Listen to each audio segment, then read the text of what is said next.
Exam cancel हो गए हैं, मेरे पास सीटें जो है बैठने के लिए, आप इसे कैसे देखते हो? बहुत दुखद है। मैं इसको इस तरह से देखता हूं कि इतने सारे बच्चे थे, 23 लाख बच्चे थे जो इस साल नीट का एग्जाम देने वाले थे, जो अपनी 11वीं कक्षा से 12वीं कक्षा तक 2 साल तक, और बहुत सारे बच्चे ड्रॉप करके 3 साल 4 साल 5 साल अपना इस एग्जाम को देते हैं और उनके पूरे परिवार देते हैं। तो 1 करोड़ लोग हैं जो आज नाखुश हैं, जो दुखी हैं। वो बच्चे ने पिछले 2-3 साल ना कोई फंक्शन अटेंड किया है, ना कोई पार्टी गया है, ना कोई मौज मस्ती की है। हो सकता हो उसकी माँ ने गहने बेचे हों उसकी किताब खरीदने के लिए, हो सकता हो पिता ने नए कपड़े नहीं खरीदे हों। एक पूरा घर था जो लड़ रहा था कि हम किसी तरह से इस बच्चे को डॉक्टर बनाएंगे, और अचानक से क्या होता है कि वो बच्चा पेपर देने जाता है, खुश होके आता है, बोलता है मेरे 600 नंबर आ रहे हैं 720 में से, मैं सरकारी कॉलेज मिल जाएगा। फिर उसे पता चलता है कि उसके बगल में जो बच्चा बैठा था उसके पास तो पूरा पेपर था। क्यों? क्योंकि बगल वाले बच्चे के पिताजी अमीर थे, पेपर खरीद लाए थे, करोड़ रुपए दे दिया, 1 करोड़ 2 करोड़ पेपर लेके आ गए और पूरा पेपर उससे सही सॉल्व कर दिया। तो बच्चों का पूरे सिस्टम से भरोसा उठता है जब ऐसी चीजें होती हैं। वो भी तब जब एनटीए इसके 3 दिन पहले 4 दिन पहले एक स्टेटमेंट जारी करता है अपने ट्विटर पे, और एनटीए लिखता है कि ये कोई स्कूल का एग्जाम नहीं है, ये नेशनल लेवल का एग्जाम है, आप चैन से सो, हम एग्जाम संभाल लेंगे, फुल प्रूफ सिस्टम है। कहते हैं स्कूल का एग्जाम नहीं है। भाई इससे अच्छा तो स्कूल का एग्जाम होता है। मैंने नहीं सुना स्कूल के पेपर लीक हो रहे हो कम से कम। तो इतनी बड़ी नेशनल एजेंसी का पेपर लीक हो जाता है, जो बच्चे डॉक्टर बनने जा रहे हैं उनका सपना टूट जाता है। अब बच्चे सोचिए कितना मेंटल प्रेशर में होंगे। 3 साल 4 साल इस एग्जाम की तैयारी की और जाके पेपर दे के आए, पेपर अच्छा हो गया, आप सोच रहे थे रिजल्ट आएगा, उम्मीद थी। अब एनटीए आज बोलता है ये पेपर कैंसिल, तुम्हारी उम्मीदें कैंसिल, बेटा चलो अब वापस से पढ़ाई करो। कितने बच्चे थे जो मजदूरी करते हैं, हम से पढ़ते हुए बहुत से बच्चे होते हैं जो खेतों में मजदूरी करते हैं, दुकान में काम करते हैं, घर घर में काम करते हैं, साथ में नीट की तैयारी करते हैं, किसी तरह से समय निकाल के तैयारी कर रहे थे। अब वापस वो अपने काम पे चले गए होंगे, पैसा कमा रहे होंगे, घर में कोई बीमार होगा, वापस आके फिर से पढ़ाई करनी है। बहुत सारे बच्चों का सपना यहाँ से टूट जाएगा। तो ये बहुत दुखद है। एनटीए बोलता है हम इस चीज की जिम्मेदारी लेते हैं, तो जिम्मेदारी तो एनटीए लेगा ना, आके पुतिन साहब थोड़ी जिम्मेदारी लेंगे। और जिम्मेदारी लेने से क्या चीज बदलाव होगी? आपकी बच्चों से हमने बातचीत की तो मैं बता दें उन्होंने काफी मेहनत की थी, लेकिन अब 100 से 1 पे आ गए हैं, पिता हमारे साइड पे बना रखते हैं। अब हमें काफी मेहनत दोबारा करनी पड़ेगी, हमें 100 से जो है 1 पे आ गए हैं दोबारा हम लोग। बिल्कुल। बच्चे बच्चे तो 100 से 1 पे आ गए ना। आप सोचिए एक बच्चे ने तैयारी की एग्जाम की और जाके एग्जाम दे के आया और उसका एग्जाम अच्छा हो गया। अब उसको बोल रहे हैं कि ये एग्जाम फिर से होगा, अनिश्चित हो गया। अब अगला पेपर टफ आएगा, आसान आएगा, वैसे क्वेश्चन आएंगे जिससे होंगे कि नहीं। बच्चों का मेंटल जो स्टेबिलिटी है वो कितना हिल गया। अब वो फिर से तैयारी करे, सिस्टम के ऊपर से उसका भरोसा तो उड़ गया है। अब क्या भरोसा अगली बार जो पेपर आएगा वो कैसा होगा, सही होगा कि नहीं होगा, जांच उसमें सही होगी कि नहीं होगी, अगली बार पेपर लीक होगा कि नहीं होगा, होगा तो पकड़ा नहीं गया तो क्या होगा। भाई इस बार तो ये हुआ कि पेपर लीक इतना फैल गया था, इतनी इसके ऊपर जांच हो गई थी, पुलिस ने इतने बयान दे दिए थे कि एनटीए ने आके बोल दिया कि हाँ पेपर लीक हुआ, हम फिर से पेपर करा रहे हैं। अगली बार पेपर लीक हुआ मुझे पता नहीं चला, बच्चे को ये भी तो डर लगेगा। तो ओवरऑल सिस्टम के ऊपर से एक भरोसा बच्चे का हटता है इन सब चीजों से। लगातार खबरें आपने सुनी है कि लीक हो रहे हैं एग्जाम, ये कहाँ से लीक होता है, कैसे लीक होते हैं?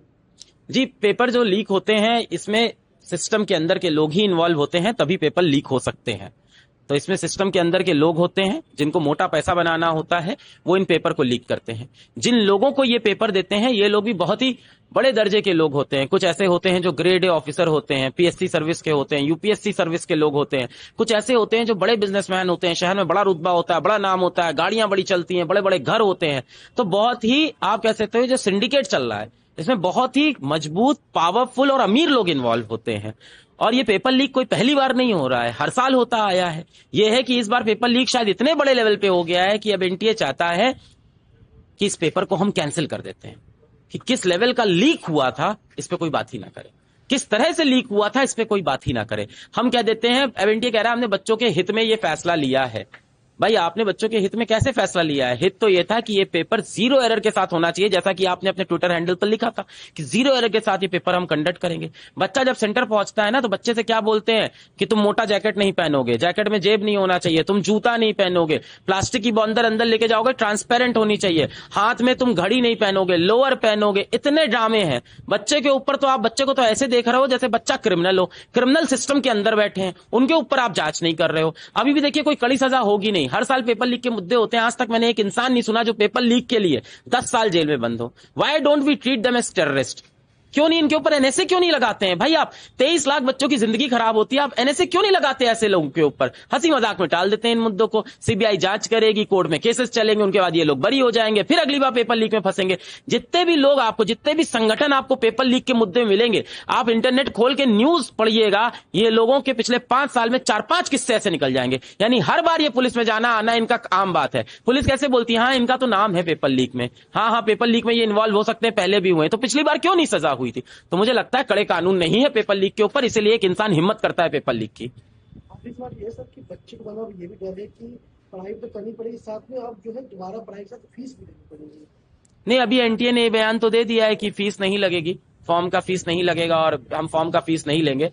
पर ये बोल के एनटीए बच नहीं सकता भाई, फॉर्म का फीस आप नहीं लेंगे, हमारा ही पैसा तो है, आपका पैसा है साहब, जो आप टैक्स में देते हो। ये 300-400 करोड़ रुपए जो इस एग्जाम में लगे, ये हमारा आपका पैसा था जो खर्च हुआ, और कुछ लोगों ने पेपर लीक कर दिया है, उन लोगों को 5 साल की सजा होगी और 1 करोड़ का जुर्माना। बाकी जनता का 300-400 करोड़ रुपए फूक चुका है, पेपर अब फिर से होगा, फिर से 300-400 करोड़ रुपए खर्च होंगे। इसका जिम्मेदार कौन है? ये पेनल्टी कौन भरने वाला है? कौन अमीर आदमी है भाई?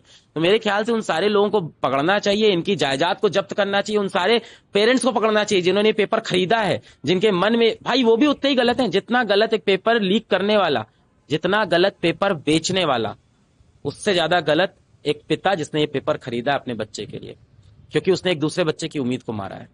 अब बच्चों को डेट का इंतजार, क्या कहेंगे बच्चों को?